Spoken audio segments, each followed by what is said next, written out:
Senator, we're here to talk about the Department of Justice and my budget for the upcoming year. Senator, it is wildly offensive that you would accuse President Trump of not protecting American interests in our country when he is the president that has shut down our borders, unlike Joe Biden. President Trump has done everything to make America safe, and you asked me the question, and keep America safe. Do you and know you're trying to play a gotcha question at a budget hearing when you have murders left and right in your state, violent crimes, and we are doing everything we can to help your liberal state. Whether you're liberal or not, we're going to do everything we can to help the citizens of your state, and you're trying to avoid that because you're trying to play a gotcha question with the President of the United States, and it's not going to work. We're here to talk about our budget for public safety. In today's explosive Senate hearing, Attorney General Pam Bondi wasn't just answering questions, she was setting the record straight. While the American people demand action on crime, fentanyl, and border chaos, one Democrat senator seemed more interested in pushing bizarre conspiracy theories about meme coins and dinners. What followed was a fiery, no-nonsense takedown from Bondi that left the hearing room stunned. Buckle up. It started with what should have been a routine budget hearing for the Department of Justice. But instead, the Democrat senator veered sharply off topic, diving into conspiracy-laced questions about President Trump's so-called meme coin dinner. He asked whether foreign nationals attended a dinner linked to Trump's crypto supporters, and claimed it was a national security issue. Let's dive right in. I want to know if, when the president held his dinner for 220 individuals who purchased the most of his meme coins, were there foreign interests attending that dinner? Senator, we're here to talk about the Department of Justice and my budget for the upcoming year.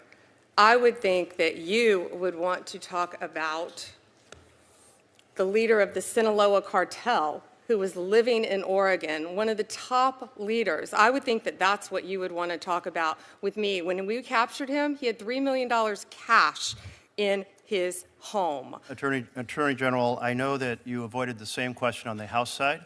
But what we know is that many folks who attended this dinner were buying those coins because they wanted to influence U.S. policy. We had Mr. Javier Selgas, the head of Freight Technology, Inc., who said, I bought $2 million of these coins. I plan to buy $20 million because I want a favor from the president to change the policy regarding freight from Mexico to the United States.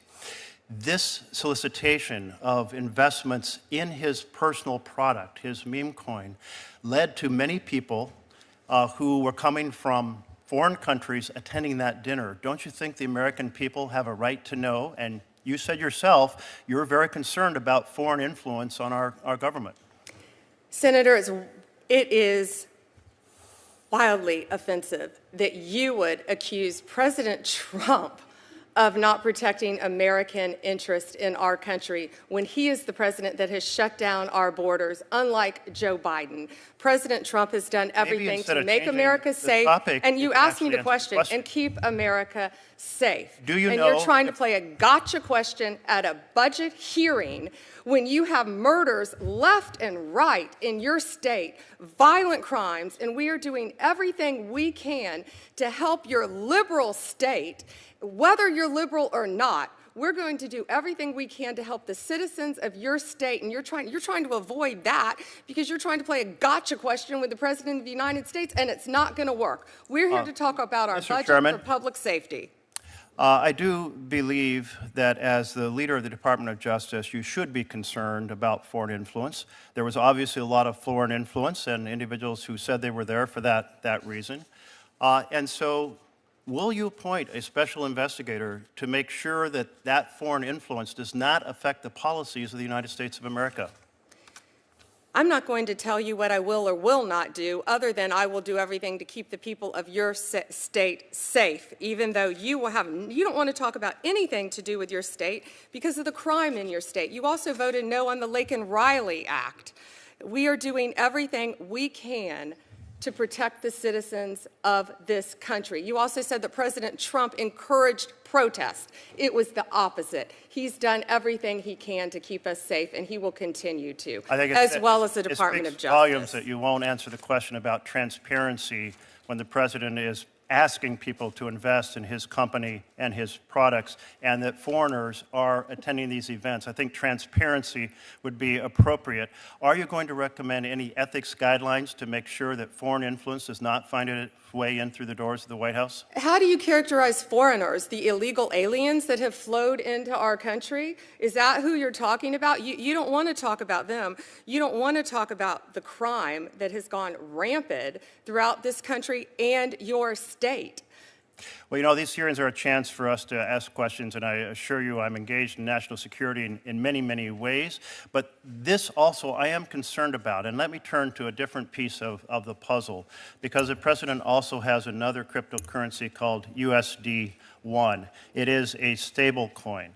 There was a request by UAE to produce AI chips that would go to UAE. The National Security Advisor of UAE is also the CEO of MGX. So after that request for those chips occurred, MGX then said, we will buy 2 billion, billion with a B, of the president's coins. And then the president went to the Middle East and said, we will get you those AI chips. Does this sequence of events in which a foreign government asks for a big favor, and we had previously banned these chips to UAE because of the national security concerns. Then they buy $2 billion of the president's coins, and then the president goes to the Middle East and says, we will provide those chips. Does that sequence of events concern you about foreign influence on the United States of America? The foreign influence on America that I would be concerned about if I were you was the Mexican national that resided in Oregon, who we just arrested, who had 384 pounds of methamphetamine. The foreign individual who I would be concerned about if I were a senator from Oregon is the Honduran drug trafficker who was residing in Portland for distributing fentanyl. The foreign national I would be concerned about if I was a Portland senator, an Oregon senator, is a Mexican national leader of a drug trafficking ring. Another one, fentanyl, firearms, fatal overdoses, all in your state. In a hearing meant to focus on public safety and the Department of Justice's mission to protect Americans, Attorney General Pam Bondi found herself confronted by a partisan spectacle, a senator obsessed with fringe theories and desperate to score political points at the expense of truth. But Pam Bondi didn't flinch. She rose above the noise. With composure and confidence, she called out the absurdity of the questions and refused to allow the hearing to be hijacked by political grandstanding. While the senator fixated on Trump's meme coin and conspiracy-driven tales of foreign dinners, Bondi redirected the conversation to what actually matters: stopping fentanyl from killing thousands of Americans, dismantling drug trafficking rings, and cracking down on violent crime across the country. She didn't just defend President Trump, she defended the American people. She reminded the committee that under President Trump's leadership, the borders were secured, cartels were disrupted, and the Justice Department was focused on real threats, not crypto speculation. Bondi's message was clear: America is facing a crisis, and now is not the time for distraction. She challenged the senator's priorities, exposed the hypocrisy of ignoring the crime epidemic in his own state, and laid out the facts in no uncertain terms. Foreign influence? It's not found in meme coins. It's found in the unchecked flow of illegal drugs, weapons, and criminals flooding across the border, harming communities from Oregon to Alaska. What sets Pam Bondi apart is her refusal to play the political game. She's committed to protecting all Americans, regardless of party, state, or ideology. Even when met with disrespect, she remained focused, professional, and unshakable. That's leadership. In a time when far too many politicians are more interested in headlines than solutions, Pam Bondi is doing the hard work. She's putting results over rhetoric, truth over theatrics, and public safety over politics. And that's exactly the kind of leadership America needs right now. While some senators chase headlines, Bondi is chasing criminals. And the American people can see the difference. If you're ready to stand with truth, law, and order and leaders who fight for real Americans, smash that like button, hit subscribe, and turn on notifications.